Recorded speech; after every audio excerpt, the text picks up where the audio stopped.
Imagine this. The best pasta sauce you have ever tasted sits abandoned on a plate. Wasted sauce. That is a tragedy. If only you had used Barilla al Bronzo pasta. Its bronze-cut texture holds your sauce and scoops up every last drop. The Italians call that scarpetta. Capture sauce the Italian way. Barilla al Bronzo. Click or tap the banner to find out more. Choice Hotels get you more for your money so you can maximize any road trip. And as your vacation maximizationer, I'm going to make sure you hear the maximum sizzle of Comfort Inn's free hot breakfast. Let's get real close. Maximum apple. Now that's fresh crispimization. Maximum waffle. Hear that crunch. And that's maximum coffee. Oh yeah, that's the pour I'm talking about. Breakfast maximized before hitting the road. Check into more. Book direct at choicehotels.com. When you're separating from the military, no one tells you how hard it can be to get your civilian life up to speed. But with VA benefits, it doesn't have to be. From the VA home loan requiring no down payment, to the GI Bill covering tuition, books, and cost of living, to VA healthcare offering top-ranked, low-cost care designed specifically for veterans. All the support you need is at VA. I'm here telling every veteran because I wish someone had told me, get what you earned. Visit choose.va.gov. Not all veterans are eligible for the type or amount of benefits mentioned here. 3 years since a British semi-finalist, 8 years since two-time winner Andy Murray challenged with a quarter-final defeat. And now new British hope and world number 4 Jack Draper has never been past round 2 of Wimbledon. Are we right to think he might? I'm John. And I'm Michael, and coming up we look ahead to day 1 of the Wimbledon Championships. We will be speaking to the dad and the first coach of one of the 23 British singles players in the draw in action here this year. Which is the best since 1984. This is Anything But Footy, the Olympic and Paralympic podcast at the All England Club for 2025. It is so warm and sunny, Michael. You've got a green t-shirt on and you're blending in with all the green of Wimbledon. Let us just describe very briefly where we are. We're on the roof of the media centre, the newish media centre here. So to our left you've got court 18 where the Just Stop Oil campaigners dived on a couple of years back. We can see Henman Hill, Murray Mount, Draper Downs, as I'm going to be calling it this year. Get that hashtag trending. Just away to our left hand side, over the way from sort of court 18, and we've got the Pims on the Hill outlet there as well. And then that is court number 1 with the kind of space age roof just ahead of us. And then to the right hand side we've got a load of the world's media at the moment, and then just over there in the distance centre court. So not a bad setting to record the pod. And if you go on all our socials, you can find us on Insta, Facebook, X, Threads and LinkedIn as well. We'll post some pictures about where we are. And we won't forget our Olympic and our Paralympic news from the Games too. We've got some rowing, canoeing, athletics and paracycling to come. But as we say, welcome to Wimbledon 2025. We're recording this on day 0, I call it, in Olympic terms, Michael. This is day 0. This is opening ceremony day. When's the big opening ceremony? Well, yeah, we'll have some fireworks later, and then we'll have a sequence of the great and good of Wimbledon from years gone by, who will come in with a flaming racket. 2 weeks of new balls, strawberries and cream, Pims, as Michael mentioned, on Henman Hill, Murray Mound, Draper's Downs, and come on, Tim. That is what we expect in the next couple of weeks. But seriously, Wimbledon does feel even more special this year when there's no Olympics round the corner, because this is one of the big summer events of the year. And I know it's the same every year, but there's not like an Olympics coming up in 3 weeks' time, which was where we were this time last year with Paris. And everyone, of course, was talking about Andy Murray at this point last year, his last Wimbledon and then his last ever tournament in Paris. And funny, on the previous episode of the podcast, you were saying that Andy Murray has kind of publicly said he's not coming this year. I remember when we interviewed his agent on Great British Bosses, I said you need to find something for Andy to do after his playing career that's more than just sitting on the BBC sofa for 2 weeks every year, which is what a lot of former players get the opportunity to do. And I think it's probably the right decision for Andy Murray not to come. I think it would just bring a little bit of undue pressure on all of those British players that are here. Now, let's say a British player was to get to the final. Could you break the protocol and invite Andy Murray to come? And he has said, if there is a finalist, he may well come. Yeah, I mean, and that maybe would be the time to do it. But I just think when someone has been, even more so than Tim Henman's reign here. I mean, Tim got to the semi-finals, as we know. 4 times. But I remember, obviously, 2001, Goran Ivanisevic. If The it hadn't been rain for the break. rain, Yeah. he would have got to the final that year. I'm totally and utterly convinced of it. I think the weather was just the undoing of him that year. But even more so than his reign, I just think Andy Murray has cast such a huge shadow over this place for the past decade and a half, whatever it is, that actually, a bit like when Alex Ferguson keeps rocking up at Old Trafford, it perhaps just doesn't let the successors, the next generation, just start making their own little bit of history here. I feel like at Manchester United that lingering Ferguson era, and the fact that every time they're on the television, there he is in the crowd and everything else, is perhaps not that helpful for some of his successors. So I think, and it doesn't surprise me, because I think Andy Murray's always made the right steps in his career and always made the right decisions generally, and it doesn't surprise me that he's kind of just said, look, I'm going to just step away this time. He is going to help put the statue together. I don't think actually going there and chipping away at some of the stone, but he's going to be involved in it, which I think when you are a living legend, you want to be involved. You don't want it to be like a Cristiano Ronaldo statue at the Madeira airport, do you? Yeah, and I don't think he should step away from this place forever. And, you know, we know, obviously, don't we, that the middle weekends, the tradition here is to invite the sporting legends back, and we will see that parade of Olympians and Paralympians from Paris last year, I'm sure.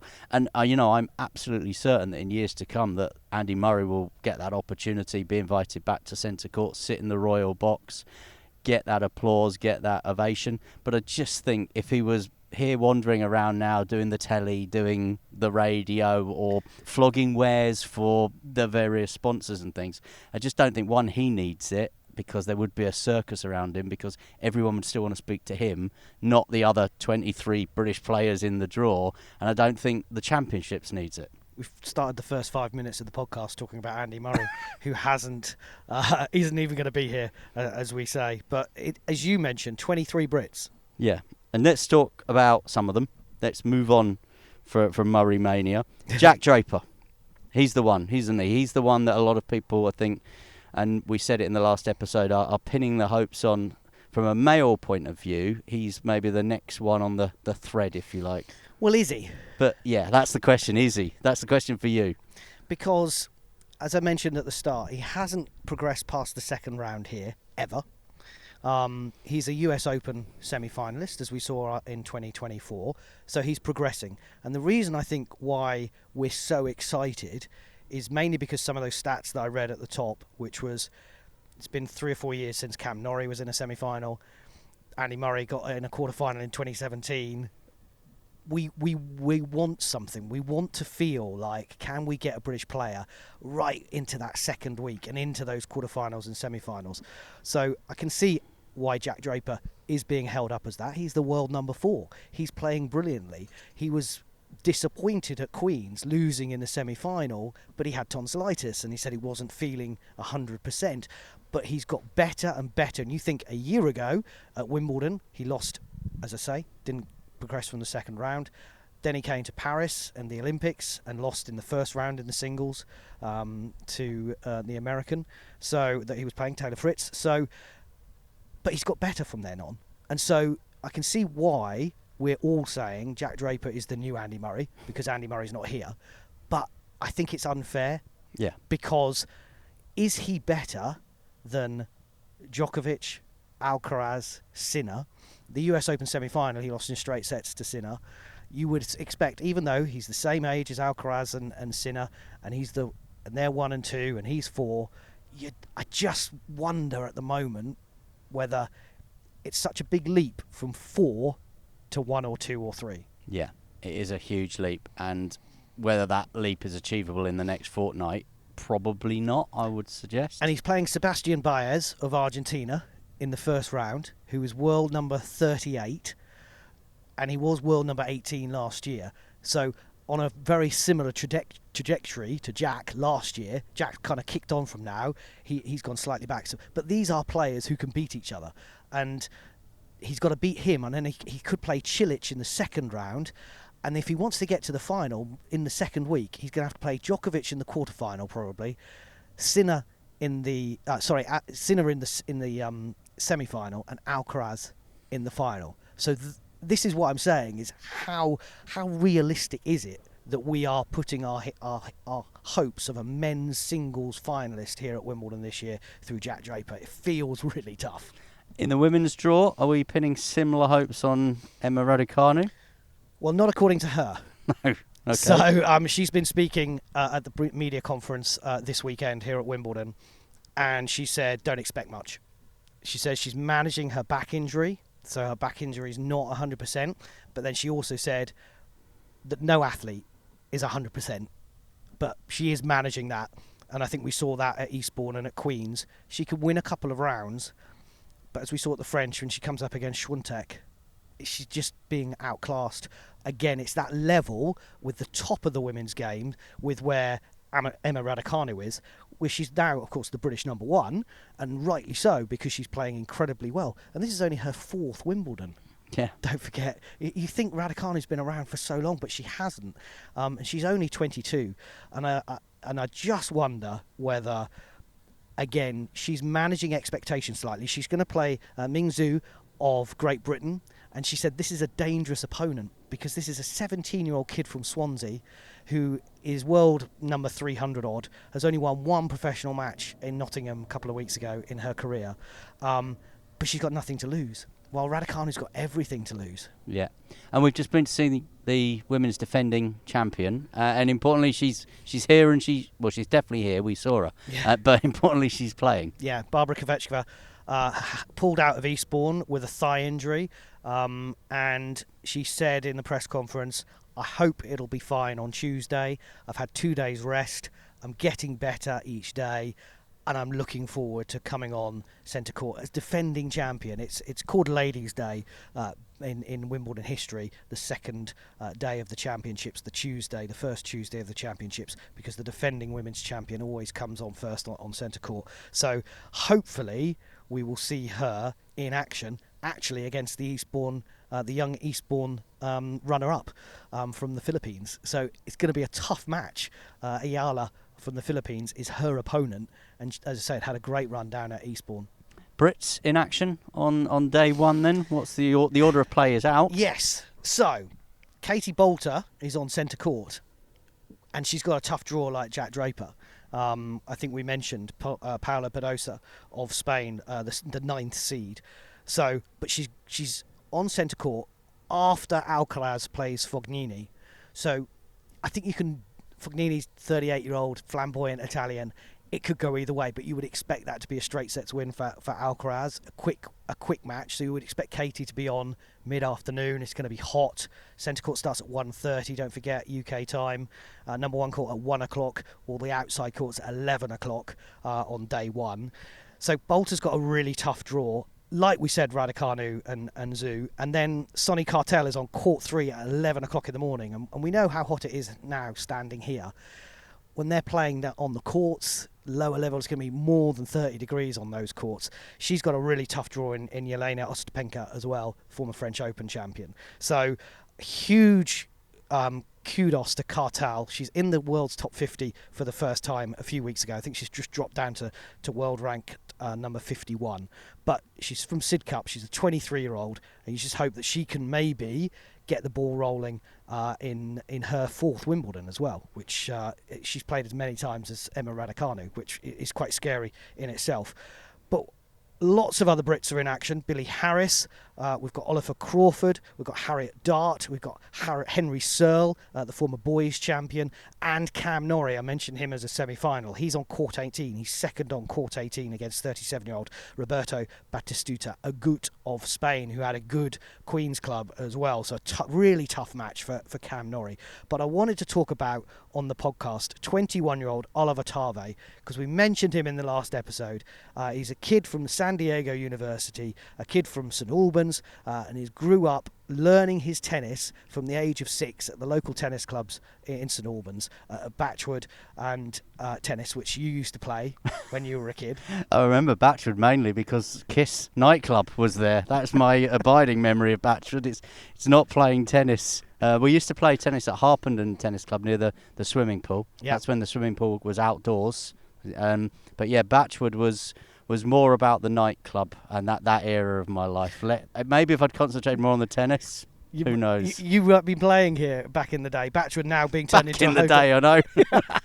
Batchwood's being turned into a hotel now as well, so it will have nice tennis courts as well as a golf course. But look, Oliver Tarvet, he's the first British men's qualifier since 2017 to come through qualifying at Roehampton, come through that draw, and he will play Leandro Rieda of Switzerland first up on court 4 at 11 o'clock on the opening day. And we were lucky enough to hear from his dad at qualifying. And also, I've caught up with his first ever coach, Ben Wood, who is now the head coach of Elliswick Tennis Centre in Harpenden. You look at the level in ATP rankings, and there's a gulf, but if you look at the Universal Tennis Rating, the UTR, we're very excited. Ollie spent at Christmas 3 weeks training with Brandon Nakashima in San Diego. So, I think Ollie's aware of the level. Is in good form at the moment, but he hasn't had a lot of experience on the grass, but we'll see how he gets on. I'm Ben Wood. I'm the head coach of Elliswick Tennis Club, which is in Harpenden, and in the past as well I've worked at Batchwood's Performance Centre. About 14 odd years ago I was Oliver Tarvet's sort of first individual coach, so got to know him from the sort of very start of his journey, and obviously he's had a fantastic journey from then, and here he is now in the main draw of Wimbledon. Well, in terms of sort of awareness of talent, he was probably the child that I saw the most talent in. And essentially, it's like Batchwood is a sort of high performance centre, and it sort of goes out, it tries and finds the kids with the best raw ingredients to hopefully make a sort of, a Wimbledon player, shall we say, which we've done here now. But yeah, like his raw ingredients were just incredible. His athleticism, his reaction, his timing, his competitiveness, all of those things just made him stand out head and shoulders over some other obviously very able sort of children.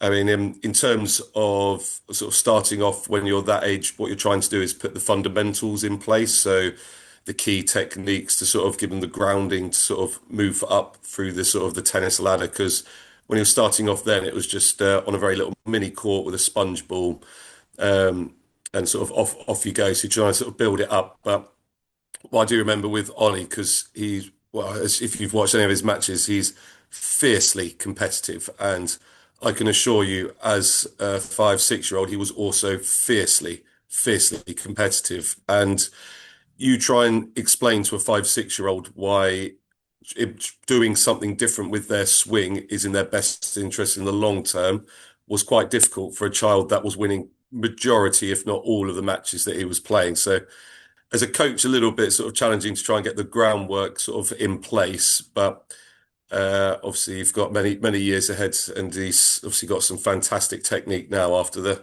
many years of coaching that's got him to this point. So you went and found him, or Batchwood went and found him, and did he have like family tennis history or anything like that? Because sometimes it's natural talent, isn't it? You see like Andy Murray with obviously Judy Murray and the like. There was 2 programs at Batchwood that ran at the time. So there was a Tarbes program, which there's a tournament in France called Tarbes, which was kind of like the idea sort of behind it to sort of achieve sort of international level by sort of 14 odd years old.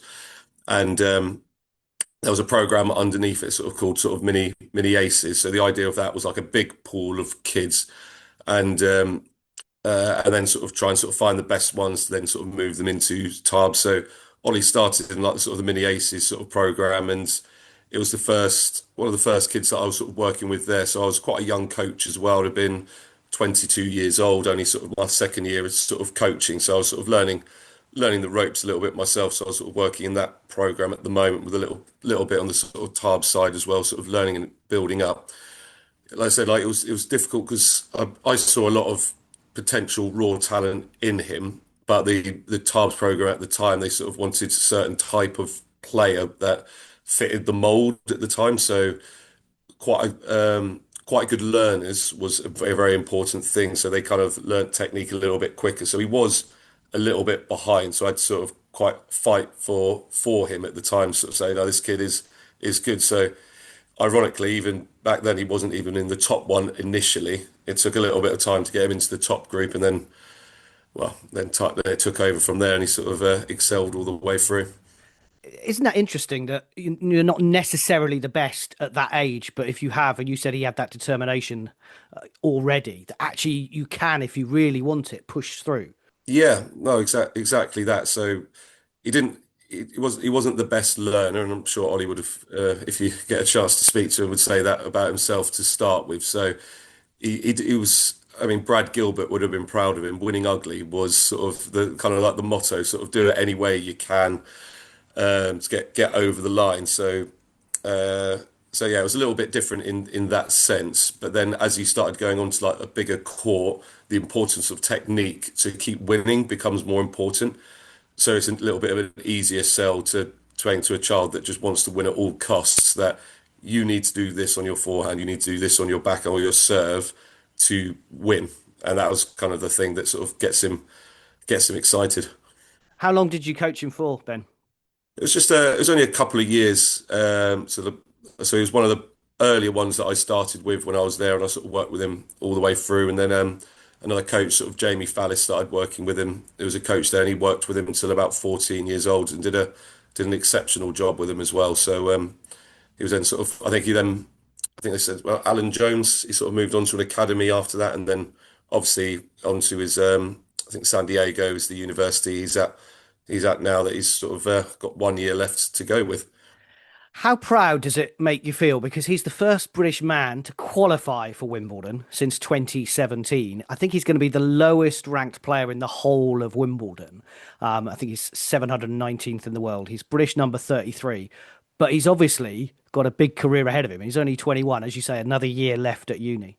I was watching the whole match on BBC yesterday, and I can't remember watching a sporting event and being that invested. Obviously, having the personal sort of connection to him, I was up and down from the sofa, cheering on, clapping by myself in the lounge as I was watching it. Yeah, I can't explain how proud is just to be a part of a small part of the journey, sort of that obviously sort of as yourself as like many sort of tennis coaches probably were good juniors, like the dreams to be, but obviously we teach because we can't do so well, but sort of having someone that's been able to get over that line and sort of achieve what it was when I was obviously especially at Batchwood before, which was about performance, creating the best of the best, and being a small part of that journey is quite incredible. And did he often talk about Wimbledon? Is it a dream of him? Can you remember him sort of saying, even as a youngster? I mean, we're Brits. All we ever think about is Wimbledon, but you know what I mean. Yeah, he was more about the now and winning now. I remember one when he was 7 years old. His dad sort of told me because he did a lot of tournaments as well. He was on a 100 winning match streak at 7. I Wow. was just like, that's on a sponge ball. That was just unheard of, and that was local tournaments and playing for county against other county players. So he was playing the best of the best at that age, and just one absolute machine. So that was just thoroughly inbred in him as for his DNA. And you talked about that third qualifying match. When the rain came, with about he needed, I think, two more games to win. It was a break up in the third set. I mean, again, it shows that you can then come back. You have that rain break, but you come back and finish the job.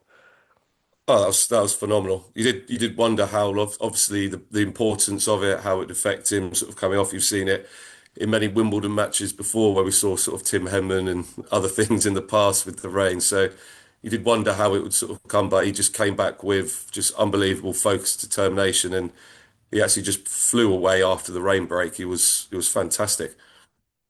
How are you going to watch Wimbledon? You mentioned you watched the qualifying on the telly. Have you got tickets? Are you going? Well, I'm very fortunate enough to have tickets for Tuesday. So firstly, my fingers are fully crossed that his match is on Tuesday. But secondly, if it is Monday, it comes out today, I think I'll probably get work covered, which I hate to take time off work, but that's an opportunity that I can't turn down. So I think I'll be there nice and early in the queues, and to sit by a courtside and watch a former pupil is just something you can't not turn down. Well, many congratulations to him. Many congratulations to you, as you say, for helping start that journey. We can't wait to see him in action at Wimbledon over the coming days. And I will fingers crossed, maybe another win and another opportunity. So we'll see what lies ahead. So that's John speaking to Ben Wood, first ever coach of Oliver Tarvet, who's got a huge, huge moment coming up in the next couple of days here at Wimbledon. Ben, obviously, as you say, head coach at Elleswick Tennis Club in Harpenden, Browning Road in Harpenden. Yep.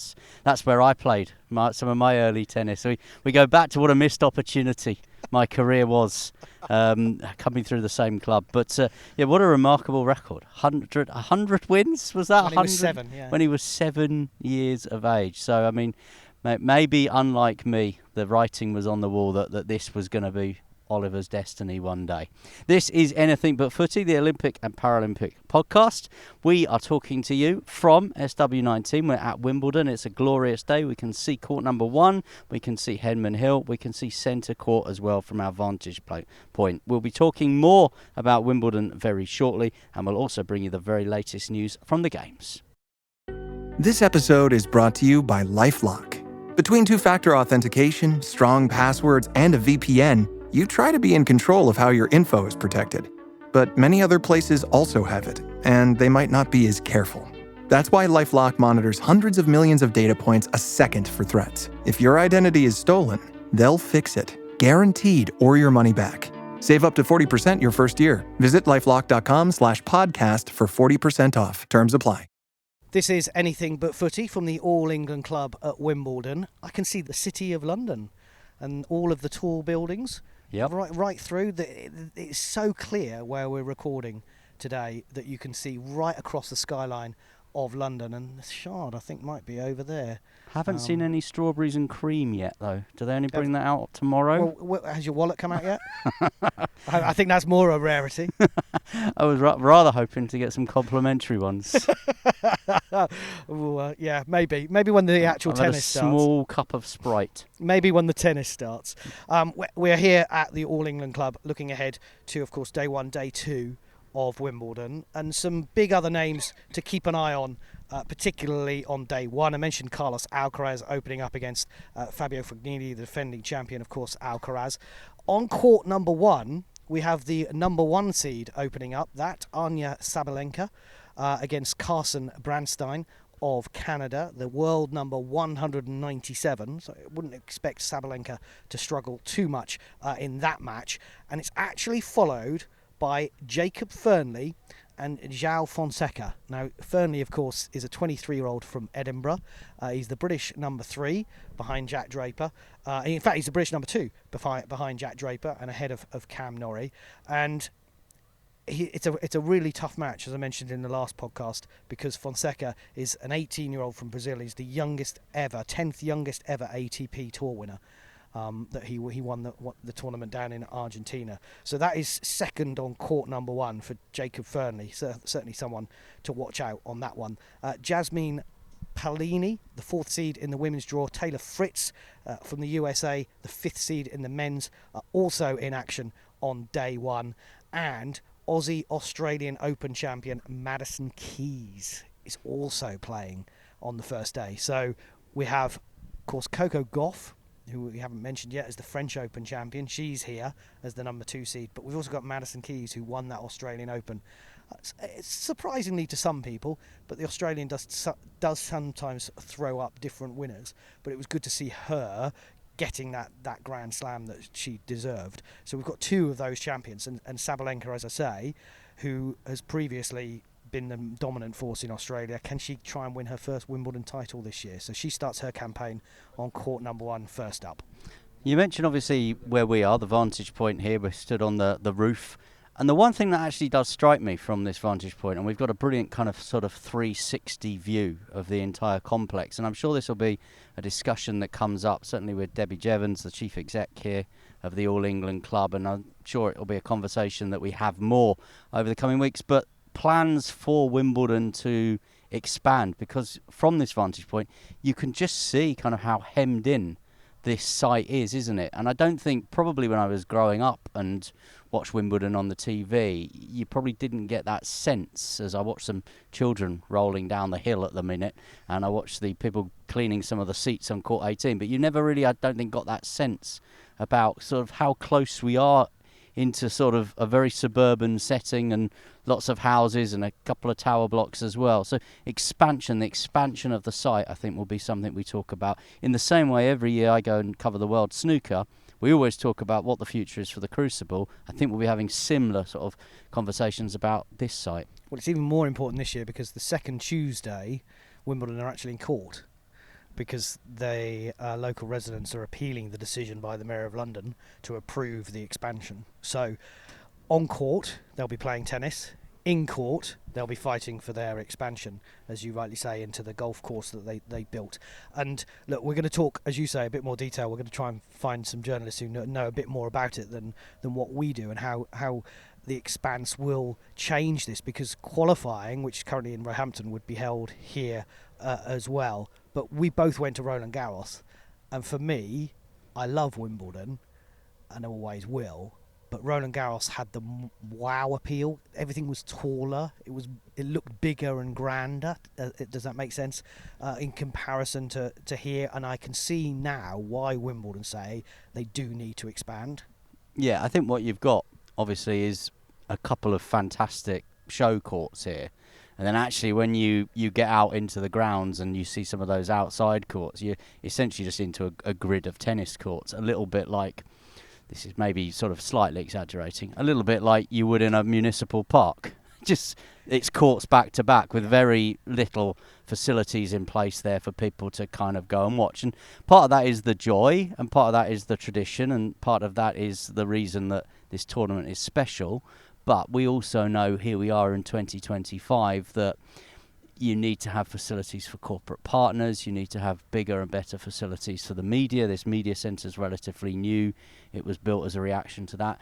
And ultimately, you will need to get more people through the door. And the way to do that is bigger stands, better arenas for playing tennis. You mentioned Roehampton. There's going to be some tennis taking place at Roehampton this week as well. There is indeed, because Britain's Paralympic medalist Andy Lapthorne secured his second Lexus Eastbourne Open quad singles title in 3 years just before the weekend. He beat world number 4 Ahmet Kaplan of Turkey 7-5, 4-6, 6-2, and the vast majority of the wheelchair players who were all in action down in Eastbourne are now lining up for the LTA's Lexus British Open, which is taking place in Roehampton.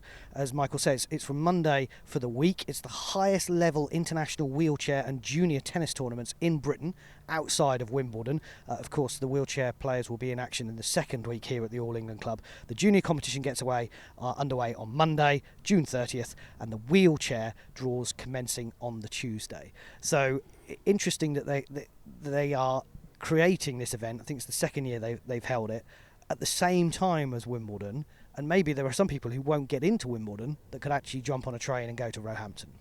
Yeah, I think it's an interesting discussion. I'm not sure whether it's right or wrong. Maybe you protect Wimbledon and host that tournament in the week after Wimbledon, trying to essentially say to people, if you've been fired up grass for court's Wimbledon, over. but Grass court season's over. That's the thing. As soon as Wimbledon's finished, we it's move done. on. Yeah, we move on, and you know, I don't know, but as you say, we just spoke there, didn't we, about the fact that Wimbledon, more people want to come here than can get in here. Yes. So actually, maybe to say to people, look, you've enjoyed some of the tennis on the podcast, on the radio, on the telly, whatever it is. You've enjoyed watching a bit of it. Well, come and watch some of it, but come to Roehampton and see it. Maybe that is the opportunity. I'll tell you what, if I wasn't here in the glorious sunshine of Wimbledon at the moment, I wouldn't mind being in Lucerne, rather, because Lucerne is is a fantastic looking venue from what I've been watching sort of online this morning for the World Rowing Cup, which is taking place at the minute. We love rowing venues, though, don't we? We do. I mean, they are just lovely rowing venues. Rowing lakes Bit of a breeze. just tend to be very picturesque. New IOC President Kirsty Coventry has dropped by at the event as well. I've been reading quite a lot of stuff online on social media about her sort of early days in the job. She's been sort of hosting a lot of the IOC members and meeting a lot of the IOC members and reading some of the comments from some of those IOC members. They feel very much like she is determined to put her sort of stamp on the role, her stamp on the job, and she's not just going to necessarily follow what has happened before. Now, that is easier said than done, because we know with a small c that she's dealing with a very conservative membership, and a membership that ultimately look after number one more than they do number 2, 3, 4 and 5 in the movement. So it may be like trying to stop an oil tanker. It might be quite difficult to make those changes. But yeah, the initial reports seem to be that she is determined to make her mark on the role. But back to Lucerne and the World Rowing Cup, a win for Lauren Henry in the women's singles sculls. She beat Ireland's Fiona Murta, so same 1-2 there as the European Championships. GB also, their crew won the men's quadruple sculls race as well. A couple of other things just to mention today. Women's 4, there were 2 GB crews in that race. They finished 4th and they finished 6th. So the crew that finished 4th, Daisy Bellamy, Lauren Irwin, Heidi Long and Eve Stewart. And in the 8s, no British boats or crews today, but the women's 8s were won by Romania and the men's 8s won by Germany. Well, Lois Lever has continued her good season with another podium finish in the Canoe Slalom World Cup. This one's in Prague. The 23-year-old Scot came third in the K1 behind America's Evie Liebfarth and Camille Prigent of France. It's the third time that she's won bronze in 3 World Cup events. And good to see a new name for Paddle UK coming through a year on from Paris 2024. Olympic silver medalist Adam Burgess, meantime, won gold in the new canoe slalom short event, which I'm told is new to this World Cup, 12 gates instead of 21. So it's like 2020. It's canoe slalom 2020, isn't it? Something like that. And also the Athletics European Team Championships taking place as we record. The final sort of session of that event is still to take place. So just to update you on a couple of results from earlier on. Remember, this is nations going up against each other, but Eugene Amadadsi won the men's 100 metres in a time of 10.07 seconds. Sam Reardon, a new championship record, a new personal best in the 400 metres as well, 44.60 seconds. A couple of other things to mention. Second place for Alistair Chalmers in the 400 hurdles. Third place for Anna Purchase in the hammer throw. Third for Lena Nilsson in the 400 metre hurdles. And a third for the British men's 4x100 metres relay quartet, featuring a certain Adam Jamili. Well, he was back. Adam Jamili, his broadcasting career, because of course he was part of our award-winning crew with TalkSport in Paris. His broadcasting career on hold again, and back with the vest and representing his country as well. Fantastic for Adam. I just wonder on that, because when we spoke to Adam last year, he said, "Look, I'm going to do another season." He said that to us, didn't he?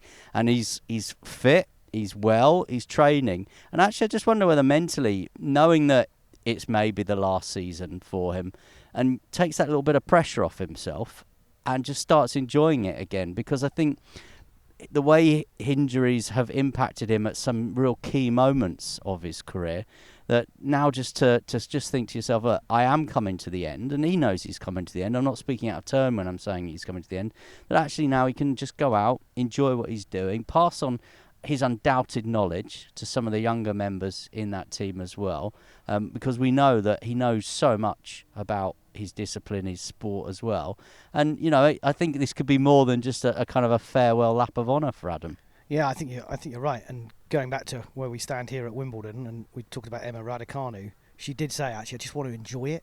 I want to go back to enjoying playing tennis and trying to remove the pressure, which is why I think she sort of said, as I said earlier, maybe not to expect too much. One other news from the Games on the Olympic and Paralympic podcast, Anything But Footy, and 2-time Paralympic champion Laura Facki has retired after 15 years as part of the Great Britain cycling team. The visually impaired cyclist competed at 4 Paralympic Games, including at Paris, after becoming a mum, and bringing back 7 medals for Great Britain, including 2 gold. Many congratulations on a fantastic career, Laura. Yep. And good luck to what comes after competitive cycling for Laura.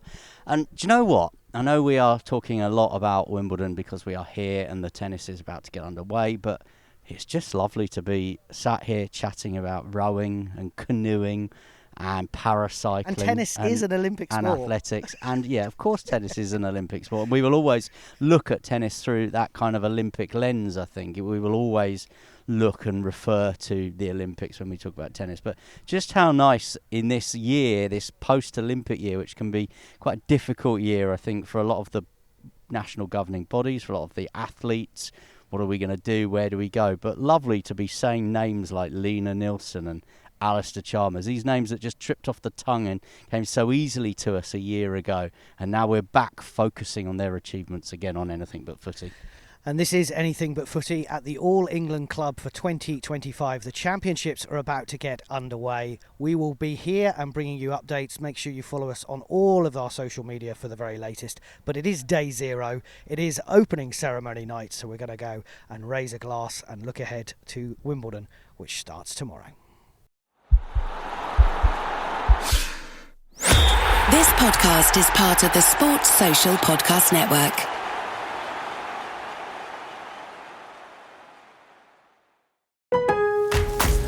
Lowe's knows that no matter your paint project, saving is at the top of your list. That's why when you shop today, you can buy one, get one free select Valspar and HGTV Home by Sherwin-Williams one-coat coverage interior paints via rebate. Shop these deals in-store or online today at Lowe's. We help, you save. Rebate in form of Visa gift card equal to 100% off the second eligible item purchased before or after applicable discounts, if any. See details. Offer ends 7/9.